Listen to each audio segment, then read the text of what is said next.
Hey there, welcome to week 3. This will be our online week. Hope you're having a good week wherever you are. Look forward to seeing you back in class next week. If you haven't done so already, go ahead and open up the slide presentation. There's a few interactive things I'm going to have you do while you're watching the recording. Okay, so case in point, the warm-up. So the do now for today, I'd like you to answer those two questions in the red box. All right. So essentially, I know we're just 3 weeks into class, but what are you liking in class so far? What's working for you? And conversely, what are some things you can do or we can do to improve the class for you? Okay, or that I can do to improve the class for you. All right. So you can go ahead and pause the video and start answering those questions. And now that you're back, all right, make sure that you have the presentation open. All the black slides with a red box are the interactive ones, so just keep that in mind. If you take a look at our agenda for today, the first thing we're going to do is watch this along with your slides and then do an exit ticket, which will serve as our assessment for learning for today. So that's what I'm going to use to make sure that you got what you needed. Okay. Materials you'll need are listed there, and our objective for today is to identify the essential characteristics of an objective. All right. The reason for that is to be able to align your learning objectives and standards and assessments. Ultimately, that's going to help you in your job, but also in the completion of the signature assignment. All right, and the note of for how to know if you have achieved this is listed at the bottom, so I'll know I got it if I can identify the characteristics of a well-written learning objective, and I wrote that there. It'll be correct in your version of the slides, but the way to identify success for today is if you can identify the essential characteristics of an objective and compose five of your own. All right, so welcome to class. Let's get started. Our quote of the week is from Dr. Christopher Emdin, who wrote a great book titled "For White Folks Who Teach in the Hood and the Rest of Y'all Too."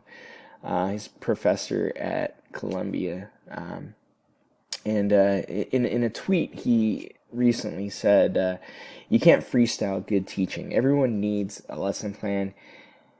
You may not always use it, but everyone needs a lesson plan." So just like a good football team needs a good quarterback, and the good quarterback needs to know the plays ahead of time, a teacher needs to know the lessons and the curriculum and have a plan for them, right? Inevitably, you're going to have to think on the fly and readjust, make some changes that are unexpected, but those changes need to happen in light of the plan that you've made. So planning is essential, all right? And that brings us to this diagram on page 5 in the text. Macmillan then gives us this diagram to show that alignment has to happen between all of these things, right? And our focus in this class is classroom assessment, right? And so we have to align our assessments with 21st century knowledge, skills and dispositions, technology, and all of these other things. So on the next slide, I'll give you an opportunity to be able to examine each of these in a little bit more depth. So you'll be looking at the textbook. Starts around page 5. And each of those elements are described in detail. What I'd like you to do is provide a brief, and I mean brief summary, 1 to 2 sentence summary of each of those elements and how they affect classroom assessment. Okay? All right, so you can pause the video and take a moment to answer those questions. We're going to look at the components of classroom assessment and how these compare to our learning objectives. And essentially, if we look at these boxes, this tells us everything we would need for a learning objective. And so let me illustrate this with a little story. So this happened 5-6 years into my teaching career.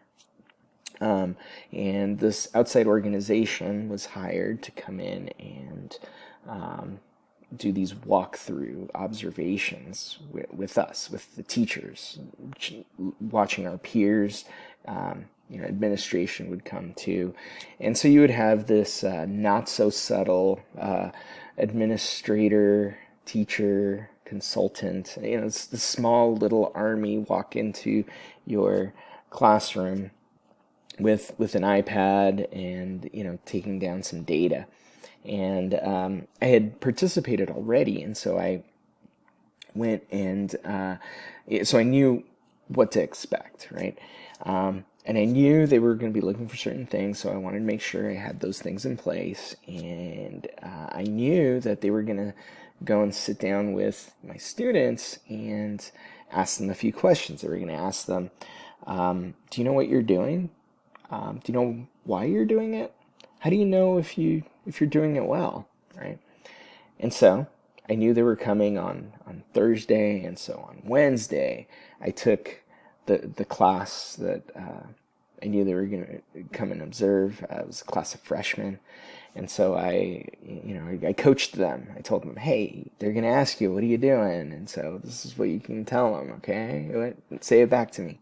Great, yeah, all right, let's go. Come in the next day, right? People come in with their iPads, very, very friendly, nothing against any of that.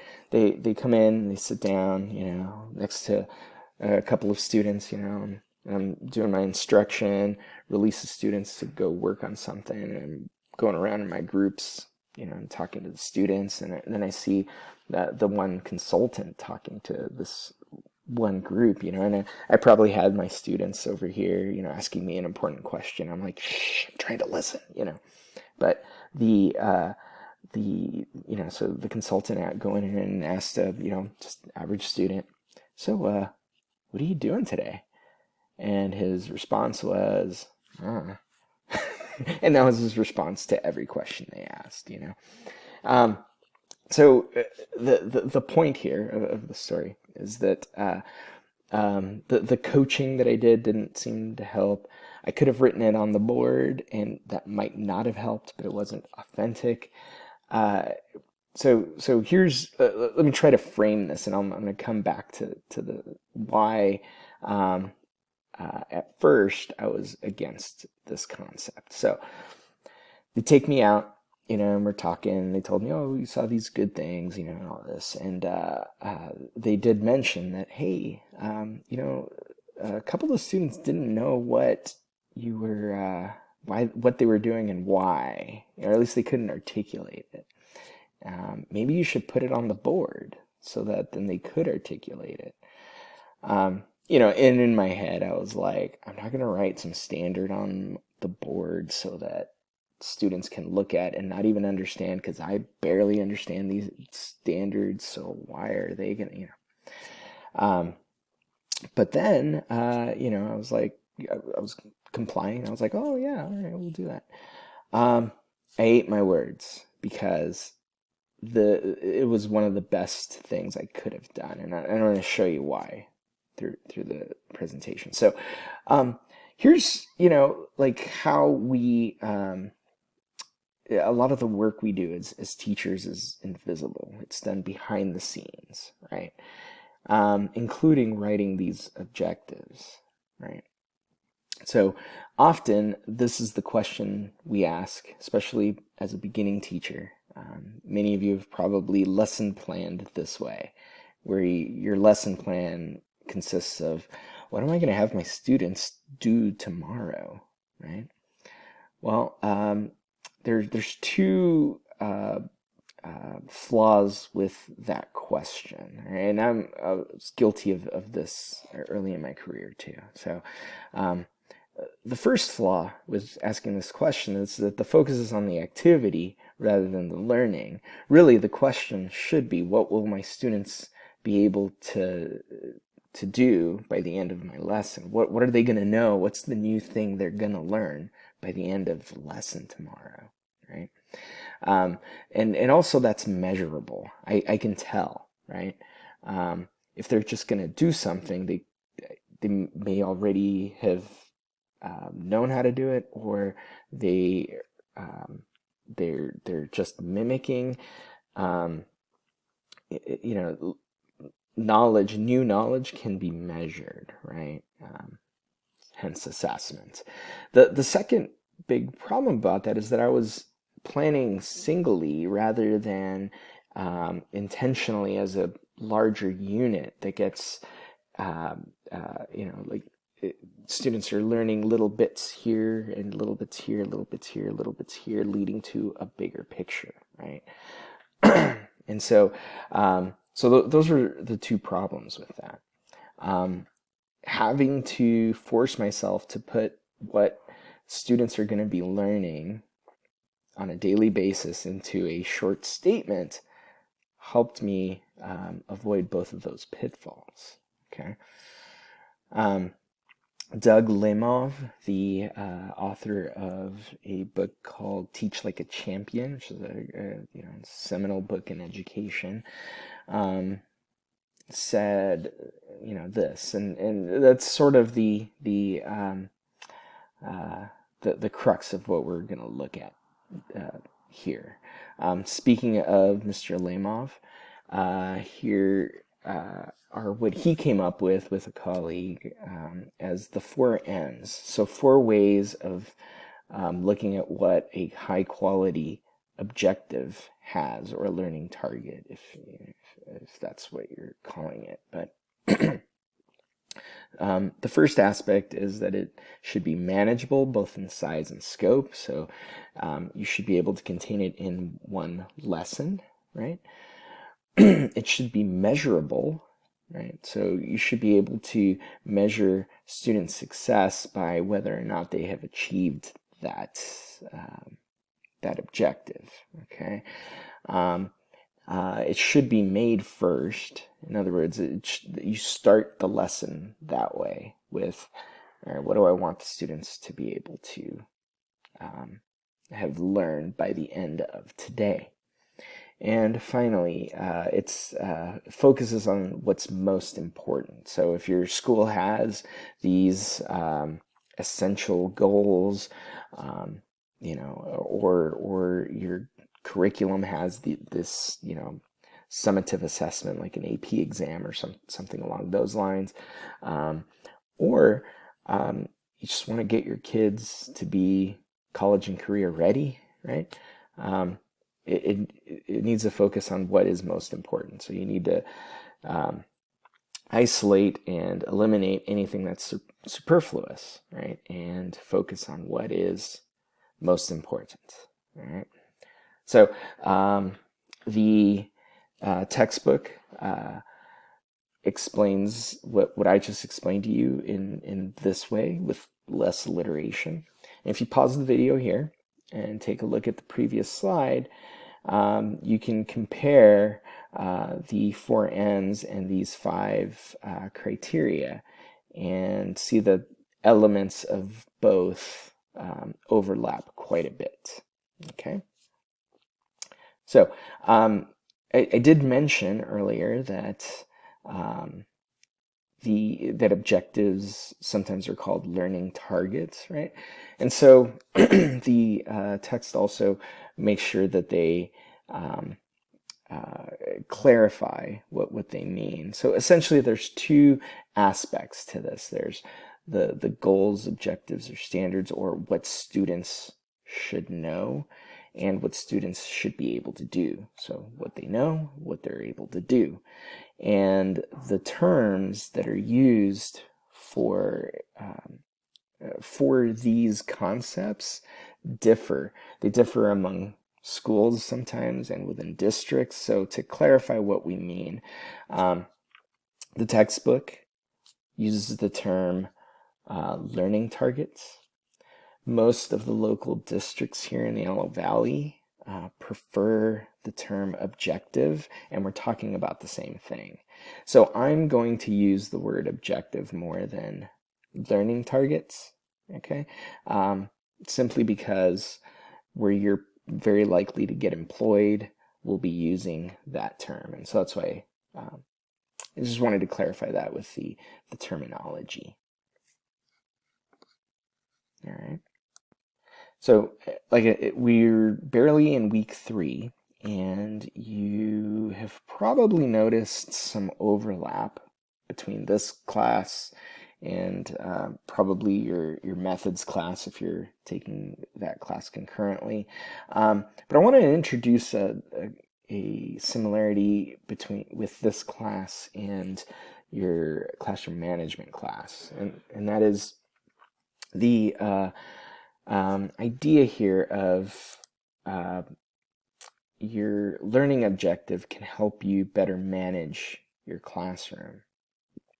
So oftentimes misbehavior happens because students don't necessarily know what the right thing to do is. I'm not making excuses for misbehavior, but often if students knew what is expected of them, they wouldn't go and do the thing that whatever it is that they want to do, right? So if at any moment you could ask students, what are you supposed to be doing? And they could answer it, then that helps with management. So with that, let me give you one more pro tip here.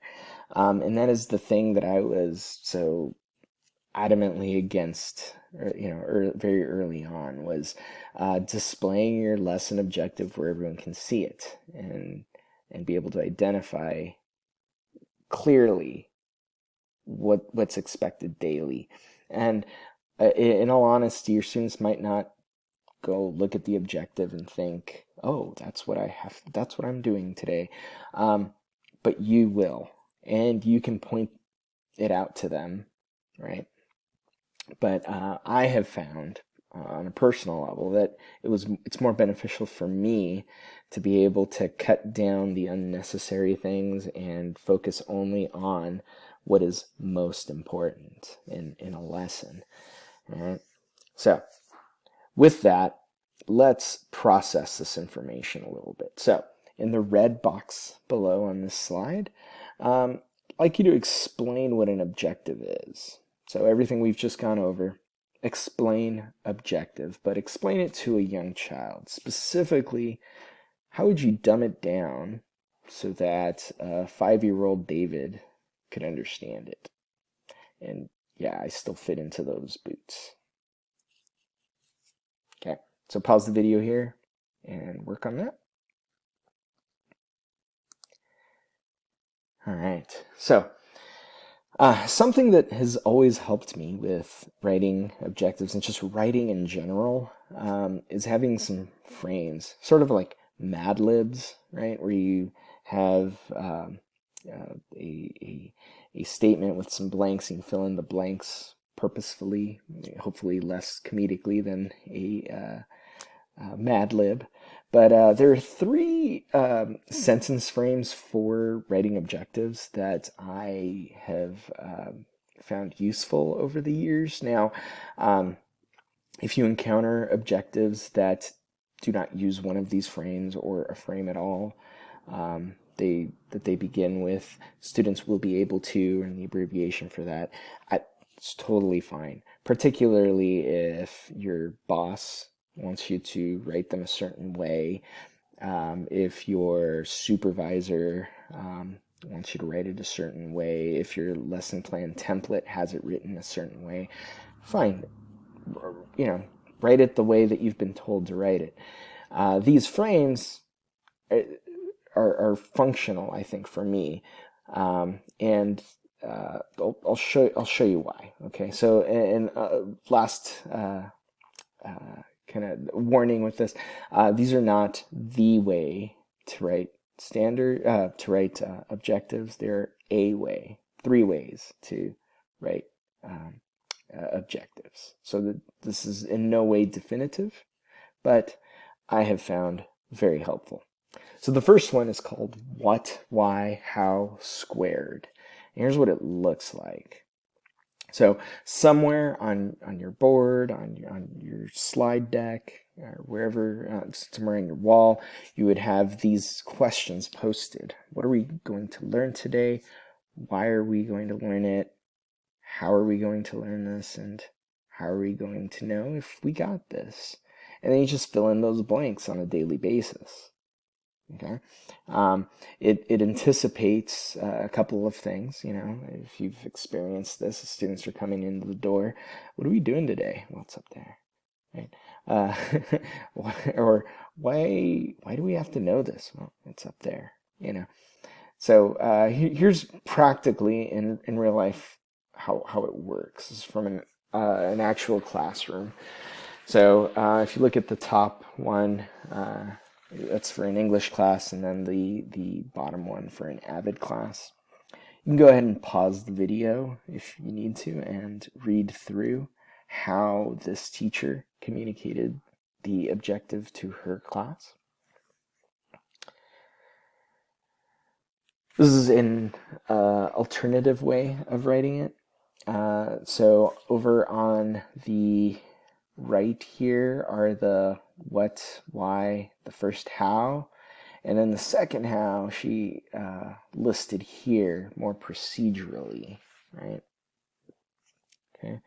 One more example. That's just the other half of that board, I believe, or a similar type of board there. So again, you can pause this, take a look at it, and consider it. Okay, so I have a couple of issues with this particular style. I think it's very helpful to think through your lessons that way, but it seems a little wordy, or it could potentially be a little wordy. It doesn't have to be, though, right? The other issue is that how squared, it's not the same how being squared, it's 2 different hows, so mathematically that doesn't make sense. That's just semantics. Though I appreciate the visual pun, right? The how squared, and all the information is in little squares or rectangles. So I like that. Okay, here's the other one. This one is developed at the Los Angeles County Office of Education.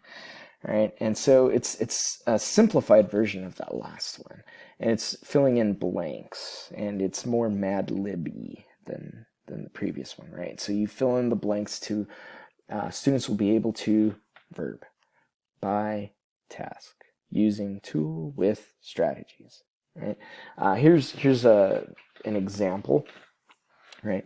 So the verb is explain, the task is taking notes, the tool is interactive notebooks. The strategy is Cornell notes.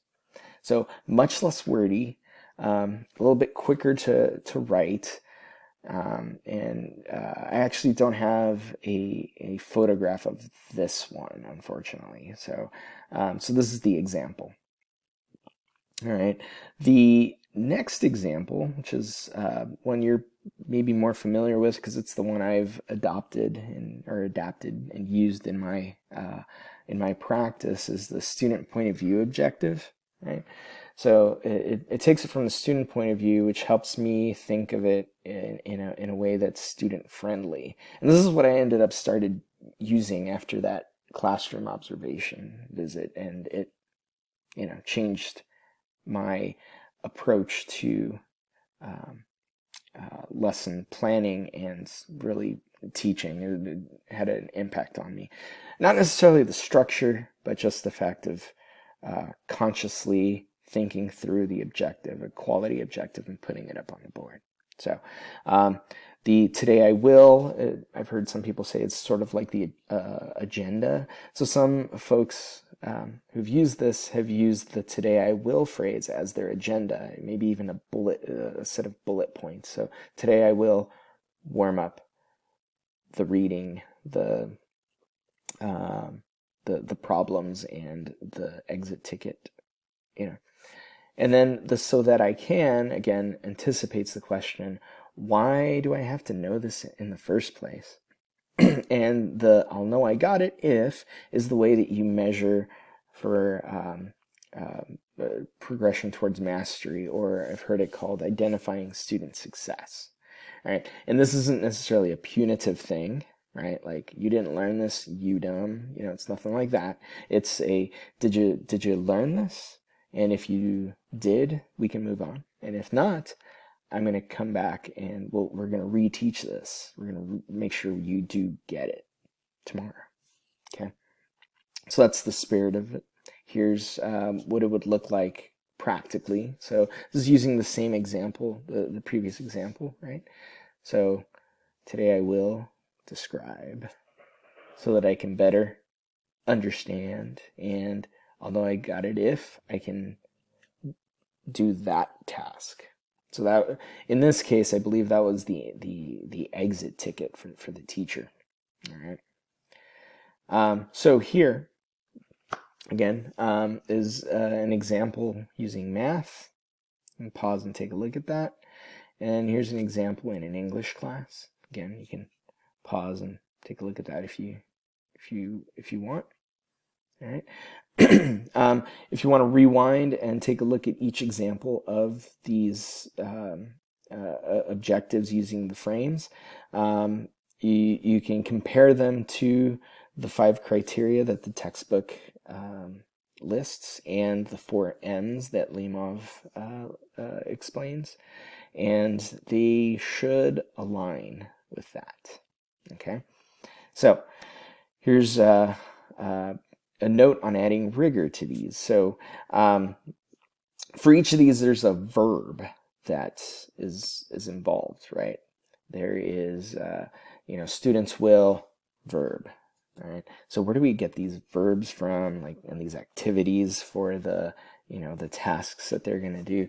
So if you click here, it'll take you to this one-stop shop, and particularly the last few pages here.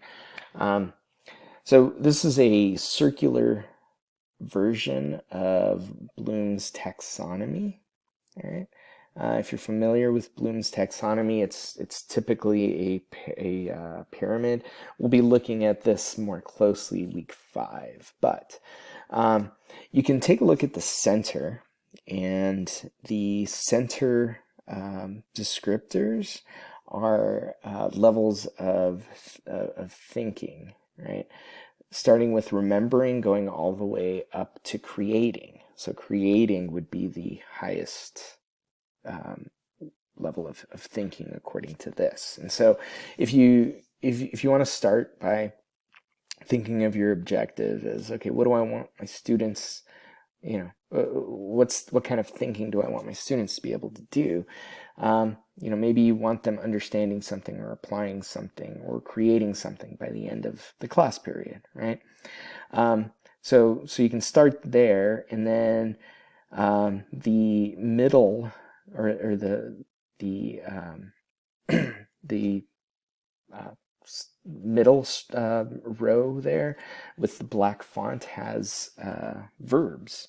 So if you want your students to be creating something, Maybe the verb you're going to say is maybe they're going to plan something, maybe they're going to design something, maybe they're going to combine something. Same thing with analyzing. If today the goal is to do some analysis, maybe your students are going to investigate or organize or outline or contrast, right? So there's that one. But this has 6 criteria. If 6 is too much, maybe you can look at Webb's depth of knowledge levels, which is the same concept. These are thinking levels going from lowest to highest, right? From level 1 to 4, right? From recall all the way to extended thinking. And again, it's a circle of verbs. So what am I going to have your students do to accomplish the objective? Maybe it's critique, maybe it's compare, maybe it's to classify, maybe it's to memorize. Maybe there's some steps they need to memorize, right? So there's that.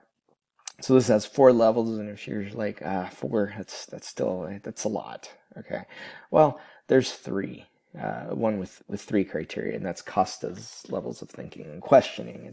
Has 3 levels, right?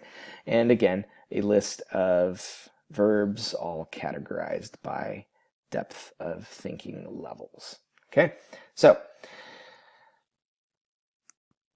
at this point, you can now should be able to take a look at the slide deck, figure out what the characteristics of a good written objective are, and what I'd like you to do as your exit ticket or your homework, right, here is to practice writing 5 objectives that will be continuous. So this might be a Monday through Friday, for example. Okay, you're going to type right into these boxes. Right, 1 objective per day. You may use any of those frames, or you may just write the objectives however your context has asked you to write them. All right.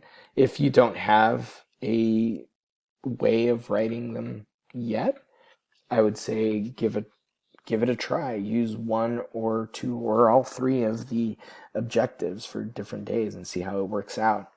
To sort of check your own work, make sure that the 4 M's are applicable to each of the objectives that you have written.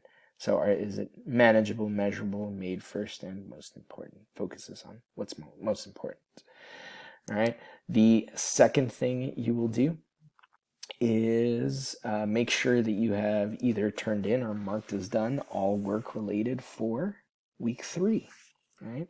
And if you scroll down a little bit here, I give you the the circular version of Bloom's taxonomy, the depth of knowledge chart, and the vocabulary for Costa's levels of thinking and questioning to help you write your objectives. All right. So as always, I'll be available throughout the week. So do reach out to me either by email or text message or phone call, and I'd be happy to talk through this a little more with you if any of this wasn't clear, or if you have any questions about this or any of the other assignments. I'd be happy to talk with you about it. All right. So thanks a lot, and I'll see you next week.